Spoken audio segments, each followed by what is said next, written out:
Welcome to Spinster's Library. I am Charlie. And I'm Claudia. And this is our Women in Harry Potter series, episode 4. Yes, that's it. Episode 4. Today, who are we discussing, Claudia? Today we're talking about Narcissa Malfoy. Uh-huh. The usual spoilers. If you've not read Harry Potter, don't watch this. Right. Well, you really wanted to talk about Narcissa, didn't you?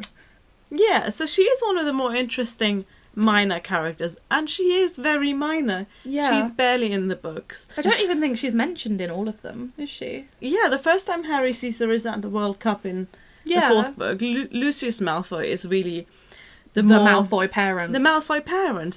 But Narcissa has... Okay, Narcissa's an important plot device in the very last book. That's her main function. And I see her as a parallel to Lily Potter.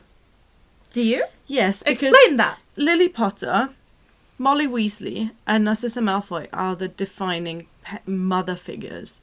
They are almost their entire character is based on the fact that they are mothers. Motherhood is a really important theme in the Harry Potter books, whether you like it or not. I still don't really know what I think about that, but you can't deny it is an important theme. And Narcissa Malfoy shows that motherhood in a way different to Mrs. Weasley, different to Lily Potter. Just jumping in, I think I quite like motherhood as a theme because it's not the only way women are talked about. True. For Harry, who is the main character, he is an orphan, so motherhood and motherly love is always going to be very important to him. Yeah. I'm sure we'll get to that one a lot more when we do Lily Potter. Yeah. But he doesn't, reduce any of the other female characters to just their ability to be a mother. No, although I would argue the plot does. Well, I'd argue that there's, how many characters in this series? You can't just, Armoropi Gaunt. She's another mother figure that's defined by her motherhood. Is she? I don't think she is. That's the thing. We've done her episode. Okay, let's talk about Narcissa Malfoy. Okay. So, I'm not going to read the introductory sentence from the, the Goblet of Fire, because it's pretty much like, yeah, she was pretty, but she looked like she was smelling dung. Yes. In the Half-Blood Prince, in the Spinner's End chapter, which is one of my favourite chapters of this book. Yes. I always skip past it. I find it boring. I love seeing where Snape lives. And he lives in the West Midlands. Can you just imagine Snape with a Brummie accent?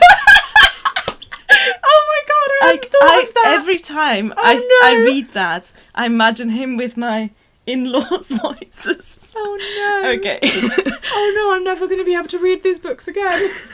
So, Narcissa and Bellatrix go to visit Snape in the middle of the night. And Narcissa is there for one reason only, and that is to beg for her son's life. She knows that Voldemort intends to have Draco Malfoy dead as a punishment for her husband's failure in the previous book. The word beg comes up a lot. She goes, "Please, you have always been Draco's favourite teacher. You are Lucius' old friend. I beg you. You are the Dark Lord's favourite, his most trusted advisor. Will you speak to him, persuade him?" So she knows that Snape is the most powerful figure in Voldemort's circle at this point. I'm sorry, I'm just going to bring up The Cursed Child here. Have you read The Cursed Child? Ugh, Spoilers for The Cursed Child. And Bellatrix, who is, at some point has born Voldemort's child. She matters not one jot in this, but it's Snape Narcissa goes to. She crumpled, falling at his feet, sobbing and moaning on the floor. "My son, my only son!" And Bellatrix is all doesn't really get it.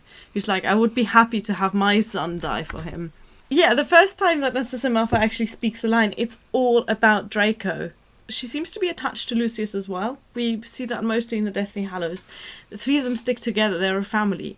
And the family is a thing that she's trying to protect, even if it puts her in danger. I think she's the strongest of all three of them, in a way, because she's the one who will do anything for her family. Draco is focused on surviving. Lucius, at first, he wants power, and then he's focused on surviving. Although I think by the end, he does care about his family as well. For Narcissa, throughout it, she doesn't seem to care if she survives. She cares if Draco survives. Yeah, that's it. That's the whole reason why Harry survives in the end. Because in the Deathly Hallows, after he and Voldemort had his little meet-up in the afterlife, and they both come back to life. Voldemort sends her to check on him to see if he's alive. Now, why does he do that? It's because he does not think that she would betray him. Yeah. But he doesn't think that because he thinks her so loyal to him, but he thinks her too weak to go against him. Yeah. So he looks at his followers. He also thinks of her as expendable. Yes, exactly. Bellatrix would be all over that, but he goes, no, I need you. You know, you're like my right-hand man after he's killed Snape. So he sends Narcissa. He's like, you wouldn't dare go against me, but she does. You, said Voldemort, and there was a bang and a small shriek of pain. What did he do there? I wonder. He doesn't need spells to cause pain anymore. But do you think he basically poked her? Yeah, send With up a a spell? little prod. Examine him. Tell me whether he is dead. Harry did not know who had been sent to verify. He could only lie there with his heart thumping traitorously and wait to be examined, but at the same time noting, small comfort though it was, Voldemort was wary of approaching him. That Voldemort suspected that all had not gone to plan. So, like you said, he sent someone expendable. He's like, well, if Harry's going to kill her, it doesn't really matter to him. Mm. So she goes up. Hands, softer than he had been expecting, touched Harry's face, pulled back an eyelid, crept beneath his shirt, down to his chest, and felt his heart. He could hear the woman's fast breathing. Her long hair tickled his face. He knew that she could feel the steady pounding of his life against his ribs. Is Draco alive? Is he in the castle? She is so clever, because she goes, the only way I'm going to get to the castle to find my son is if we take the body of Harry Potter with us. So that's really quick thinking on her part. Yeah. Never mind the fact that this is all a plot device, and obviously she had to say that, otherwise Harry would die. But no, I think but it's a good character setup for her, because throughout the 7th book, especially when we go to Malfoy Manor, we see her as this very protective mother figure. And I think it's interesting that she's on the dark side, but even the dark side like to protect their families. The Malfoys do blur the lines of good and evil. Yeah. It's a very Slytherin thing, I think. The loyalty to your family is a very Slytherin thing. Yes. Above all else. Yes. And for her, she's so selfless in that second because it's her son. Yeah. So she is willing to do whatever it takes to protect her son. I mean, Lily Potter died for Harry, but Narcissa lived for Draco, and I think that's a big difference. Yeah, Narcissa would have died for her son as well, I reckon. Oh, definitely, yeah. But she lived in pain. She lived with Voldemort in her home. Yeah. She suffered through all of that. Like, I don't think Lily Potter would have been able to.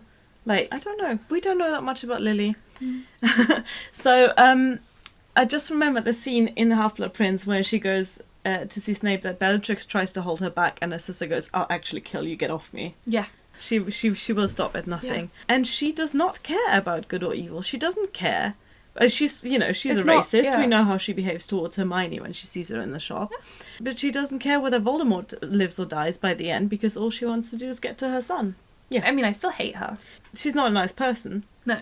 But she's a good character. She's a good character. Yeah. And I think that's what I'm drawn to. Good characters. Yeah. Well, this was an interesting discussion. Yeah, let us know what you think about Narcissa Malfoy. If you see the parallels between her and Lily Potter and Mrs. Weasley. We see a lot of Mr. Weasley and Lucius conversing. Do we ever see Molly and Narcissa? Because I would be fascinated. I don't think so. Oh, someone write that scene and send it to us. Yes, please. All right, thank you for watching. Bye.